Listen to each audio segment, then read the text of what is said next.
What's up, everyone? Welcome to episode number 198 of the Fantasy Focus podcast, brought to you by the original Hooters. Ryan Levy here with my boy Derek Tate. Almost a 200, Tater. How you doing, man? Almost to the 200 piece. You're in Chicago, aren't you? Welcome back. I am. Thanks, man. I'm in Chicago for week 5 live show at Hooters. So if you're listening to this on Saturday afternoon, make sure you join me tomorrow. They don't open till 11, but I know a guy, so you can get in a little early. Ooh, but you got to tailgate out in the parking lot. Just kidding. Right. Don't do that. Don't do that. You can't get any beer until 11, I'm sorry to say, but Bucky will be down there in St. Pete on 4th Street as well. Tater will be in Cadillac, Michigan. You know, I'm just holding it down up here in the old caddy. We're all over the place, Tater. Oh, spreading the seed worldwide, my friends. All right. So we got DFS, though, for week 5. Yes. We've had some hit, we've had some misses, but week 5 is going to be our week, as it is every single week. Actually, my little brother won 700 bones. Wow. He was one touchdown away on the last drive of the game for Jared Goff. If he would have done anything on that last drive, he would have won $30,000. Holy cow. What was the buy-in? $20? Like 5 or 10. Wow. Good for him. The dog killing it. He's killing it in the DFS game, not so much in the season long, but that's okay, dog. We still love you. I love it, man. Well, hopefully we can cook up a winner here for week 5, Tater. We're due. We are definitely due. So why don't you go ahead and kick us off at quarterback? Yeah, I really honestly just want to go with Jameis Winston at $6K this week. I think that's a great price for him. He's obviously been in the top of the league in terms of production from a fantasy standpoint this year. And I think the Bucs are going to actually win this game outright. And this isn't just a homer pick. I genuinely think that it's time for the Saints to come back to reality with Teddy Bridgewater as their QB. And I think it's actually going to be a little bit higher scoring. We've already seen what this offense can do on variants. Evans and Godwin. Tight ends, we need to get going a little bit. Hopefully Howard can find the end zone this week finally. But I like Jameis. You like Jameis? See, I feel as if we just saw what that Saints defense did at home to a red-hot Dallas Cowboys offense. Sure. And I know that the Bucs just carved up the Rams defense, who looked good prior to the week 4 where they gave up 55 points to Jameis and company. Granted, one of them was a defensive touchdown, but still, the Bucs offense looked fantastic. I'm going to go ahead and steer away from that game. Okay. And I'm actually going to go with Kyler Murray. They're still tossing the ball all over the yard, and they can't run the football worth a damn because that offensive line is just getting no push whatsoever. I mean, David Johnson's no scrub, as we all know, but that Cincinnati secondary, I feel as if Kyler Murray's going to have himself a breakout game. I know he's actually $100 more expensive than Jameis Winston, but I feel as if it's Murray's week. I know he's not going to have Christian Kirk, but dude, Cincinnati looks as bad as the Cardinals. I mean, the Cardinals haven't looked very good, but Cincinnati looks like one of the worst teams in the NFL, if not the worst team in the NFL, right there next to the Dolphins. Yeah, I'm actually okay with this pick, Tate, because that's another game where I actually think Arizona wins this game straight up. And you're right. He's looked good from a fantasy standpoint. I mean, the Cardinals as a whole aren't very good, and they can't run the ball, like you said. But I don't think the Jameis pick is going to be popular this week because, like you said, the Saints have been playing good defense. True. But yeah, I like the Cardinals this week. I like them to win. So it's just a question of who are we pairing them with. Well, if you want to go with Winston, I'm okay with going with Winston if you want to stack him with Godwin, because I think that Lattimore is going to take the Mike Evans assignment. Sure.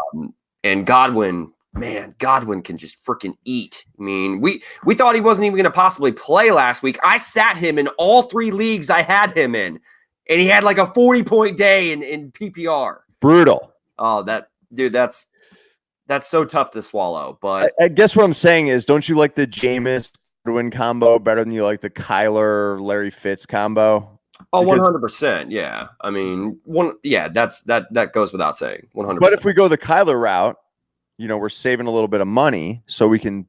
No, we're not. Running back. Well, you mean we're saving money on the quarterback or the wide receiver aspect of it. Yeah.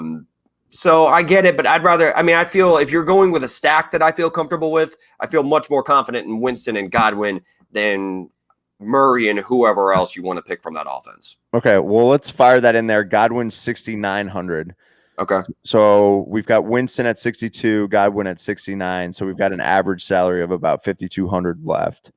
So let's move on to running back. Who do you like this week?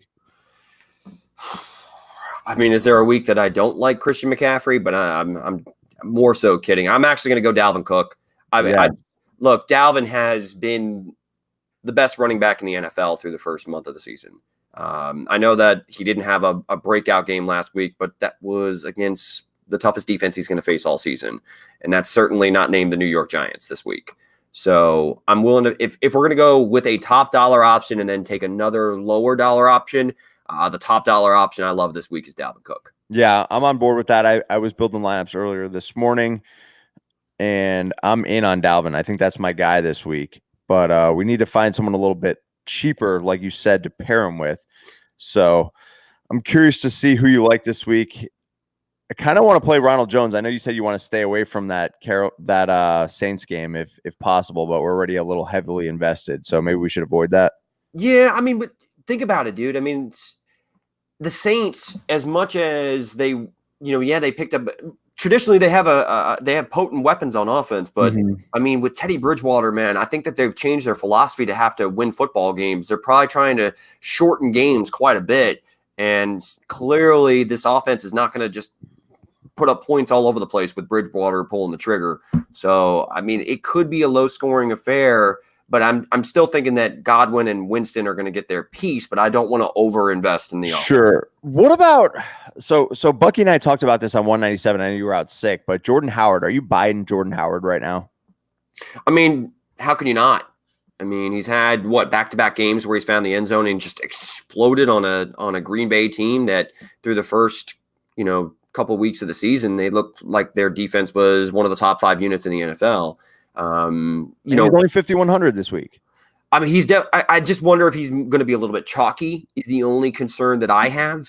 I know Burkhead's a little banged up for New England. I mean, I think Sony Michel is worth maybe keeping an eye on at 5,500. I think that's going to be a slaughter, New England against Washington, to be honest with you. Maybe even James White, but I personally want to stay away from Jordan Howard, despite him playing fantastic football, just because it's an Eagles running back, man. Miles Sanders is still very involved there. Do you want to go with the Patriots running back instead? I don't know. I didn't say I wanted to go with the Patriots running back. I was just looking at some other options right around that area. Because we need someone in that 5K range, yeah. I think Carlos Hyde, actually, if we're going to go cheaper option, Hyde is definitely worth a look. Atlanta looks terrible this year, man. I think Dan Quinn, we may see the end of the Dan Quinn era if this continues. They're 1-3, and they're going to be going to Houston. Carlos Hyde, even though hasn't set the world on fire, and I know that Houston's had their issues with the along that offensive line, but I think he's an intriguing option at only $4,300. I like this one. Let's go. Let's go on the cheap, Tate. 4,300. All right, so we're firing Hyde in there. So we got Dalvin Cook, Carlos Hyde, Godwin, Winston, around 4,800 is saying what our average is, but let's go ahead and switch over to defense so we can get one of those cheaper options in there for this upcoming slate of games. Is there anything defensively that really jumps out to you this week? Yeah, for me, it's the Bills-Tennessee game. I kind of like either of those defenses, honestly. Josh Allen's not going to be starting for the Bills, so I kind of like Tennessee's defense. You think it's going to be kind of a lower scoring game? Yeah, I just feel like it's going to be an ugly game. I mean, 3K. I just don't see Buffalo putting up a lot of points, and we know Buffalo's defense is good. I just think it's going to be a really tight game. I could literally see this being like 13-10. Okay, I mean, I can get on board with the old Buffalo Bills. I mean, it's just, I don't know though. I mean, I'd rather, honestly, Kyle Allen. I mean, they won the game last week, and I'm not saying he played poorly, but I'm interested to see what this Jacksonville Jaguars defense can do. I think they've been playing some pretty damn good football, and they're on a 2-game winning streak. I'd actually rather go with the Jags. We can either go Titans, Bills, or Jaguars defense. I'm fine with any of those 3 options. Is Ramsey playing this week? We don't know. I mean, I'd have to look it up real quick. I mean, they still played okay without him last week. They did. They almost lost the game. Sure. because he wasn't there last week. But we got a comment here. How about Bucks D from Fredley Jimenez? Thanks for joining us. Yo, I'm not against the Bucks defense against the Saints. Let's go, really, Buck stack. Let's go, Buck stack, baby. We're doing this just for you, Fredley. Dude, they'd like to blitz, and they're going to put it on Teddy Bridgewater. They're going to make him get the ball out of his hands. So either they're going to get burned real bad, or the Bucks defense is going to put up some mad points against Teddy and company. So, right. And he did ask a question. Rams D a drop in your season-long leagues. I would drop him. I mean, at this point, they're worth a drop. I know they've had 2 rough games in a row against the Seahawks and Bucks, but yeah, I mean, there's plenty of pretty much you can go streaming option with the Rams defense. You don't have to hold on to them. No Ramsey, so I like Ramsey. Shocker. What an asshole. Let's move over to tight end, Tate. So just to run it down, if you're just tuning in here, we got Winston, Cook, Carlos Hyde, Chris Godwin, and Bucks D. So Tater, who do you like at tight end this week? I know it's a tough matchup, but Darren Waller continues to really impress the living hell out of me. Waller, I mean, the target share has just been absurd. I mean, what has he had? At least 7 targets every single week of the NFL season. I know that against Indy, he didn't really tally a whole ton of yards. And Foster Moreau, the other tight end, actually scored a touchdown. But, I mean, Waller seems to have a pretty safe weekly floor, if you ask me. And at $5,000, it's really not that bad. But I mean, if we want to go, do you want to go in a cheaper, different direction as well? Because 5,000 is one of the top dollar options at the position. Yeah, I mean, the matchup, you hate it, but the targets are there, and he's in the top of the league in terms of catches and targets. So I like the play, but I don't necessarily like the matchup. Obviously, Hooper's been really good. Yeah, I was just gonna say Hooper, man. Like I have Hooper and Andrews in a league, and I start them both. Like I start Hooper and flex. So I kind of like Hooper. It saves us $500. I'm down to go with Austin Hooper. They're gonna be playing from behind. Fire him in there, baby. Playing from behind because Atlanta stinks. So let's switch back over. We got to get 2 more wide receivers in a flex. That does bump us up to around 5,800 on average. So we can splurge a little bit if we want to. But any other wide receiver matchups that really stand out to you? Yeah, with no Devontae Adams, I feel like I want to get a Packers wide receiver in here, whether it's MVS or Geronimo Allison. I believe Geronimo Allison's a little bit cheaper. So what is your thought process on getting a Green Bay receiver in there, Tater? I'd rather go with MVS. I want to go with 5,600. Yeah, I want to go with the more explosive option between the two. Nothing wrong with Geronimo Allison, but I personally would rather have MVS. Okay.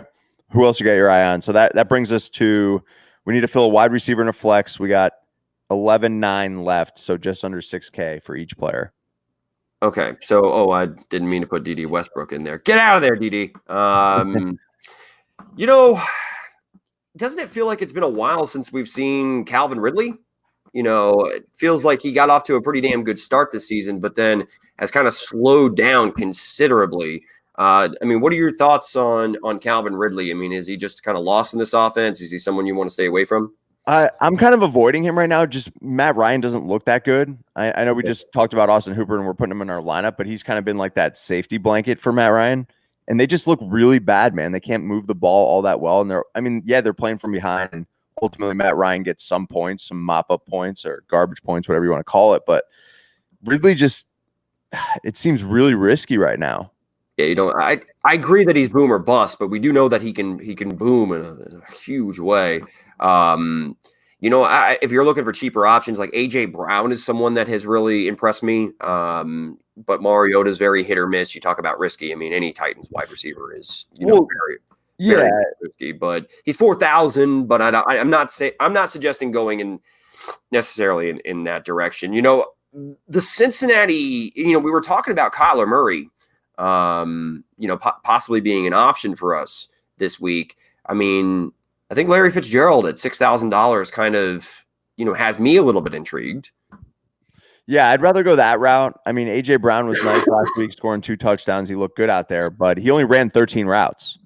So he hasn't been on the field enough, and I'm right. sure No, that 100% agree with that. I mean, I think I would love to see him get more involved, but I'd also love to see more of Corey Davis. I mean, Corey Davis is a very talented wide receiver.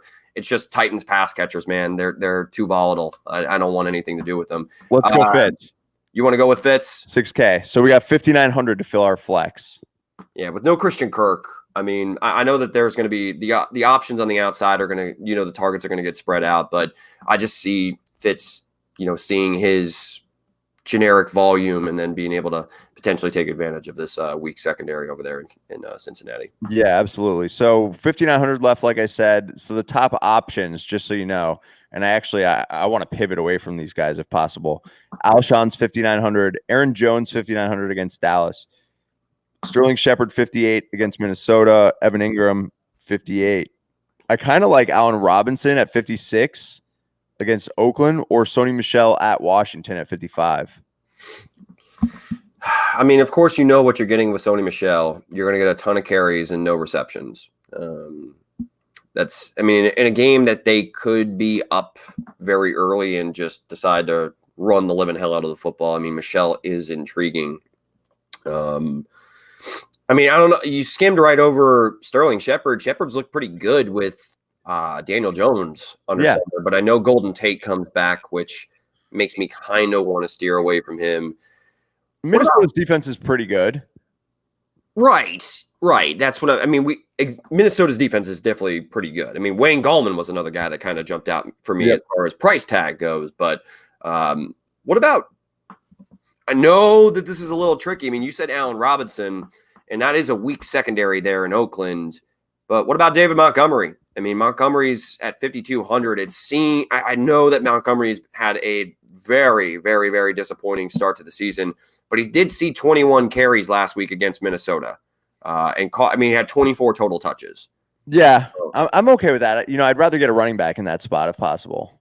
Yeah, I'm just thinking that if it seems as if they're trying to feature David Montgomery, even though the production wasn't there last week, that is still a very good defense there in Minnesota. Not so much in Oakland. So I'm willing to spend or go with David Montgomery and hope that this is his breakout week. Okay, well, let's do that. Just to recap, though, we do have an extra 700. So if you want to upgrade at tight end over Hooper, let's just see. Austin Hooper's been pretty damn good, man. He has. He's been like top 5. I mean, I know that about Waller, but let's stick with Hooper. I mean, we could, yeah. I mean, if we wanted to go with Waller, we could toy around with it a little bit. I mean, we could also possibly upgrade from Carlos Hyde at 4,300 if there was anybody that was a little bit more around like the 4,900 range that you like. I mean, I don't say. I mean, maybe Frank Gore. Tennessee defense is pretty good. They have been pretty good, but I think that's going to be a low-scoring game that's going to feature running backs. I would personally rather stick with Carlos Hyde. I mean, Gore, despite being a solid option, at least a solid veteran, not a solid explosive player. But I'd rather go with Carlos Hyde. But I at least wanted to bring it up for discussion. Yeah, for sure. So I'll run down the lineup real quick, and then we got a couple questions in the chat that we'll answer. Jameis Winston at the top, 6,200, going up against New Orleans on the road. We got Dalvin Cook as our number 1 running back this week at 8,400, facing off against the Giants. Carlos Hyde at 4,300, our bargain play of the week. Larry Fitz at 6K. Chris Godwin at 6,900, pairing him up with Jameis. We got Marquez Valdez-Scaling at 5,600 with Tay Johnson out this week. Austin Hooper at 4,500 against Houston. Our flex play is going to be David Montgomery at 5,200 against Oakland. And we're going with the Bucs D at 2,200 against New Orleans. Going to shut down Teddy. Just that Bucs stack, baby. That Bucs stack. I mean, look, I'm more believing Todd Bowles. Man's dialing up a lot of quality blitzes, man. He's doing a great job. Yes. Dude, Shaquille Barrett looks like, what, defensive player of the year? I mean, right there with like the likes of Khalil Mack through the first month of the season. I mean, he's on a historic pace. I mean, the guy had what? He accounted for 3 of the 4 turnovers from Jared Goff last week. Clubbed his arm on an interception, got an interception of his own, and strip sacked him, leading to Sue's scoop and score. Guy's an absolute machine, and he's a bargain. It's a Shaq attack, man. I mean, it's weird because he's a good athlete, but not a great athlete. He beats you as much with his head and his technique than he does with his athleticism. It's impressive what the hell he's doing in this. He's flourishing in this defense. Yeah, absolutely, man. So a couple of the questions though you mentioned. We had Fredley Jimenez. I mean, Greg Velez, thank you for letting us know that Ramsey's on the shelf. Two visions, DJ Chark or Deontay Johnson. And Deontay Johnson, I mean, it's follow that up with Fredley Jimenez, who's, asking the thoughts on Jimenez, sorry. On Jimenez. Is it Jimenez? Jimenez? Damn it. I need phonetic spelling. But anyway, oh, man. I'm going Chark. I'm going Chark too, but Deontay Johnson is worth talking about right now, man. He is, but give me your thoughts on Deontay. I think they obviously have a good connection, but I want to see Mason Rudolph start taking more shots down the field, and that's what's concerning with Juju. I mean, Juju's not even a must-start right now, and you drafted him in the early second round, maybe even the late first. Depending on your league, yeah. I mean, I took him in the late first in our 14-team league. I mean, right on that wraparound. So, and yes, we did get phonetic spelling. Thank you. But Deontay Johnson, look, he has scored in consecutive weeks with Mason Rudolph under center. At some points, one of them was a busted coverage, but yeah. I don't want to overlook it, though. I mean, somebody's got to catch some passes. I thought it was going to be James Washington that saw a significant step up. But, dude, Dante Moncrief, he's completely a non-factor now. He's dead. He's dead. It's nothing against Moncrief. The guy is a gifted player, but, he forgot his hands this year. They didn't pass through luggage on the way to Pittsburgh, but I like Chark though in that specific question. Chark over Johnson for sure, but overall with the Pittsburgh receivers, I don't get the warm and fuzzies right now. I think Johnson you can start as a flex in a deeper league, but Juju is a wide receiver 2 or 3 or a flex. He's not even a must start right now. He's definitely not a must start, which is odd because even with Rudolph under center, I thought that it was, Juju was going to be fine. In fact, when Big Ben went down early in week 2, Juju still had a pretty good week. Yep. It just hasn't come together for him. I mean, I'm still likely starting him if he's a go this week. And unless you have great other options, I'm still going to start Juju Smith-Schuster, but I don't feel as good about him heading forward. I think he has fallen into that low-end wide receiver 2, wide receiver 3 range until we see otherwise. Yeah, I agree with you 100%, man.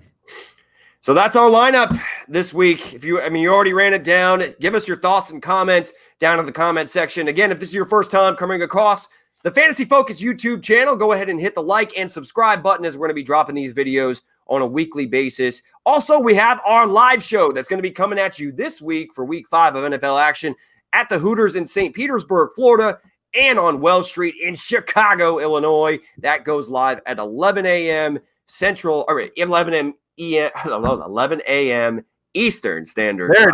There it is. Of course, follow us on all the social medias and appreciate all the support wherever and however you digest your podcast. You can find us now on iHeartRadio as well. And until next time, later, says the Tater. See you guys.